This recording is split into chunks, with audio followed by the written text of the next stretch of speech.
What's going on, people? On this next session of the Underground Connection, Underground Society. Andy, we got Ronnie here. Good. Damn, it's crazy. Because like you had mentioned earlier, we came up in a generation where it was split. Like we started off not knowing really what social media was.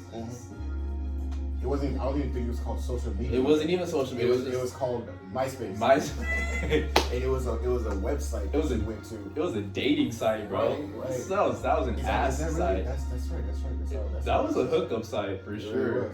And no one had like phones. There wasn't an app yet. You actually needed to have a computer or get access to a computer. Go log on to your profile, see what was up, and then once you logged off, it was done. Exactly. So the next time you got to a computer. Right? So yeah, man. Damn, that's crazy. Cause that came like the end of my middle school years into my high school years. And I didn't even have a phone back then. Right. Like none of us did. We didn't have a damn phone, exactly. The phones that were out were those freaking big ass Nextel ones that you unflip. Yeah, at the church. Yeah, man, everybody. That's right. That's what was cool, man. That's right. It was all about the ringtones back then. I don't even think they had. Did they have internet back then? Nah, man, it was like data, but they didn't have sites that had more. They didn't have websites that had mobile platforms. Yeah, there was no Safari. It was like unless you were trying to pay your bill, that was it. So yeah, man, you know. Damn, that's crazy. It's crazy to think how it's such a norm now just to be on your fucking phone constantly. It's really weird, man. Like I was saying earlier, man, you walk around, people aren't making eye contact, aren't paying attention to each other, not even interacting in the least bit, just staring at their phone. Yep. Even walking down the street, not paying attention to shit. Like it's strange. Nearly crashing into poles. Yeah, not even nearly. I seen a lady. What's today? Saturday, bro. It was like Thursday. It was like within the last 2 days. I seen a lady. It was like she was pushing elderly age. She was like an older lady walking down the street, looking at her phone, and ran smack dab into a pole. Oh! I seen it from across the street. I was like, ooh! So I laughed my ass up. It's not just the kids anymore. Exactly. It's affecting grandma, man. Damn. But it's like, how is she gonna like stay in touch? Or, you know? Texting, man. Yeah. Even grandma's got to be up on texting. That's insane. That's crazy. My grandma, for the life of her, can't even work a computer. You can imagine her just fucking jumping on the cell phone and texting all her friends. Yeah, man. That's interesting. Which also reminds me about like we're speaking like different age groups and like the whole evolution with technology and social media platforms. We were talking about like little babies using iPhones, or iPads. I didn't bring that up earlier. Like little, like seriously, I seen a 3-year-old because I asked her mom how old he was, and he like was using multiple different apps. He's like done with playing one game, switch it, play another game, get bored. Then he's like, oh, okay, well I don't want to play the iPad anymore. Played with something with like a toy for like 2-3 minutes. Wanted the iPad back. It's not stimulating It enough. wasn't stimulating enough, bro. That's crazy. Yeah. So imagine these kids are getting all this stimulation through their iPads, through their iPhones, through all of this YouTube and shit. What does that mean for these generations to come? That's something to think about. I don't know. I guess possibly it's like a double-edged sword. Whereas, for example, kids that grew up playing video games where that like stimulated them mentally, Right. their hand-eye coordination is far more superior to someone who used their dexterity to be mechanically good at something. Okay. You know what I mean? So, but kinesthetically, looking at something and the neurons that have to like fire off in your brain, and you also have to time your fingers and all the same thing, it actually kind of like adapts your brain to behave in a robotic manner, which actually raises your IQ and makes you more like technologically in depth, which in turn prepares you for what's to come in the future. So, Right. So that's the one side of the sword. But on the other side, You got kids that don't want to talk to each other. They're just locked in their room playing video games all day. Or Texting each other in the same fucking room. They're literally in the same room. Like, oh, you just get that shit I sent you? Yeah. What do you sent me, dog? I'm like right here. They literally just went. You couldn't just fucking show me this? Right. Yeah, send it there to me? Send it to you. Like Minority Report. Like airdrop that?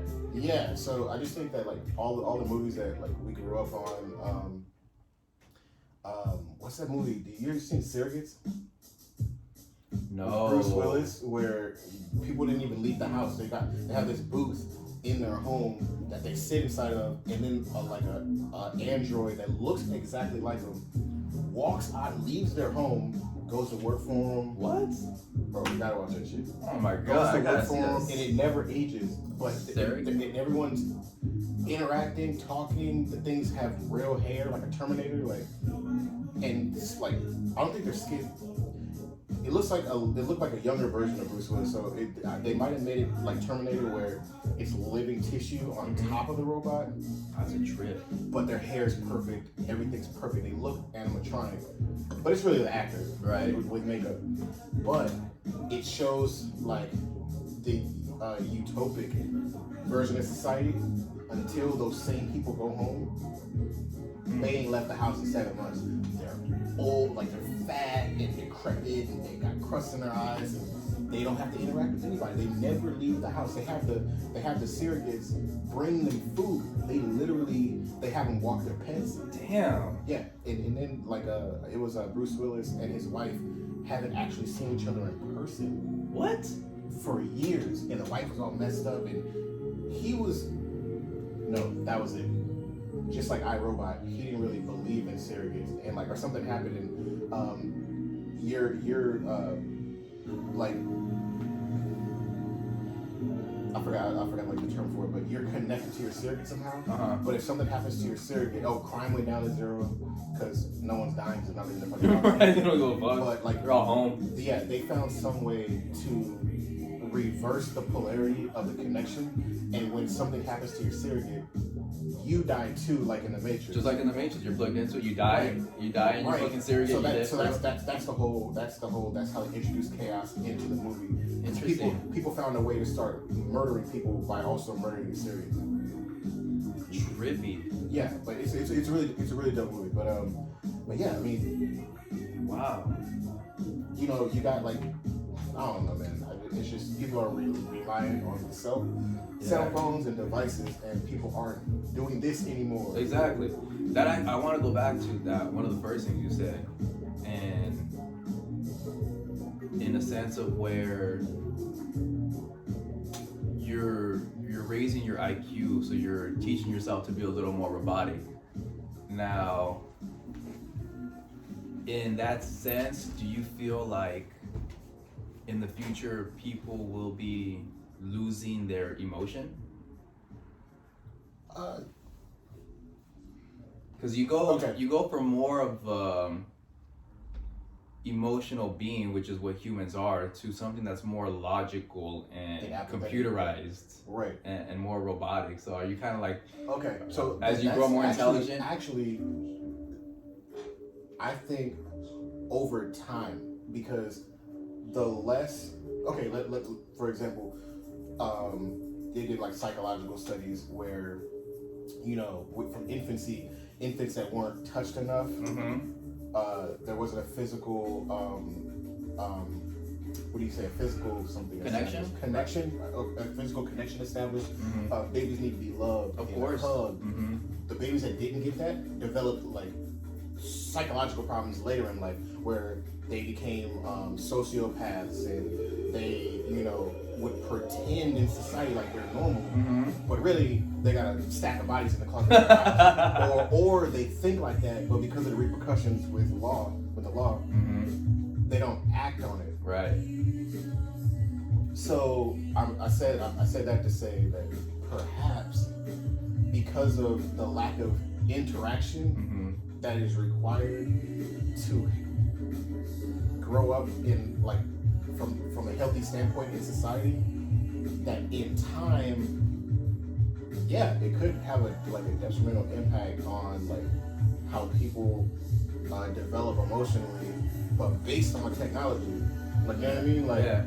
because what they're trying to do through AI and everything is make us technology. They're trying to come up with implants and like on your brain. Your watch. Oh, I know. That shit's about to be built in, bro. Like, I'm connected already, man. Access that shit, like, you know,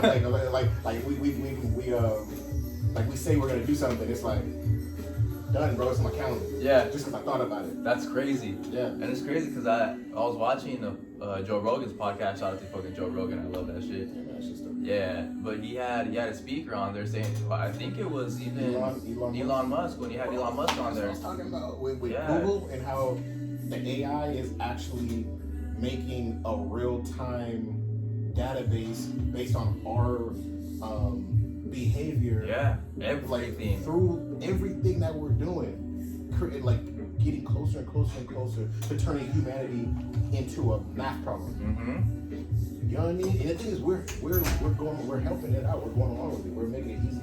Exactly. It's like, you know. Exactly. So yeah, dude, that's scary to think that there can be a chip implanted in you, and they'll tell you it's to benefit your memory, to benefit you to keep up with progression. Mm-hmm. But what's to keep them from tapping in and just taking over your fucking mind? Yeah. That's scary. Yeah, just like OnStar. Yeah. Yeah, exactly. You know, did you ever click on that bitch and you're not controlled by me? Exactly. Like, wow. I forgot exactly the name of the movie. I can never remember the fucking name of it. But someone recommended it, and I had to kill a couple hours, and I went and saw it the next day. And it was actually a pretty good movie. Really? But in the movie, they were hunting this chick down, and she got in one of their cars, and they live in the middle of fucking nowhere, some big ass mansion. But while she was trying to get away, she was talking to the OnStar, and because she's all bloody and shit, she was all fucked up. But because she was describing that a group of people were trying to kill her or murder her, because of what she verbally said, it triggered a response, and the OnStar was like, "Oh, we gotta shut the car down," and she was still in their estate. So she was still in danger. Exactly. But because of what she said, it shut the car down and locked the doors. And it said that it alerted the authorities, and authorities were on the way. But the closest police station wasn't for like 35, 40 miles. So don't worry, we call the authorities, but you'll be dead by then. Exactly. and it's like a robot wouldn't know that she's in danger. Exactly. It just knows what you said verbatim. But I'll apply that to having a chip in your head. It's like I'm gonna shut you down instead because you said a certain thing. That's what's to come. Yeah, you know. And I mean, people know how to fucking hack crazy ass things. They can hack into the fucking Pentagon. They can hack into these fucking out satellites. What's to keep them from hacking into your mind? Exactly. Exactly. What is it, man? The list, bro. The fucking I'm gonna say terms that I know it isn't. As to not, you know, okay, so let's just call them the hotkeys. You say certain phrases that the CIA picks up or NSA. Or even that the phone could be sitting here and your microphone's always running. Mm-hmm. You say one of the words or phrases on a list, start listening through your microphone. Yep. They can call from your phone. They can have complete control of everything. Your camera, dude. They could be watching us right fucking now. They could be watching us right now. Bro, you say something about, you know, somebody that might run the place where we live. Yep. Without saying certain words in that sentence. Try not to say that right now. Exactly. They're like, oh, listen for a minute. What did you say about such and such? They're just talking about some movie. But they need to listen because you might be some fool terrorist trying to exactly. And that's how they started getting away with it, because of the terrorist acts, and people get scared, so they relinquish their fucking rights and their power and their protection. And what if that chip that we were just talking about has audio? Oh my god! So they're listening to our conversations. You're in your room. You're in the bathroom. You're literally whatever you do, whatever you say, they have access to it. So all of these devices, they're trying to make them so that they're trying to integrate it into our biology, bro.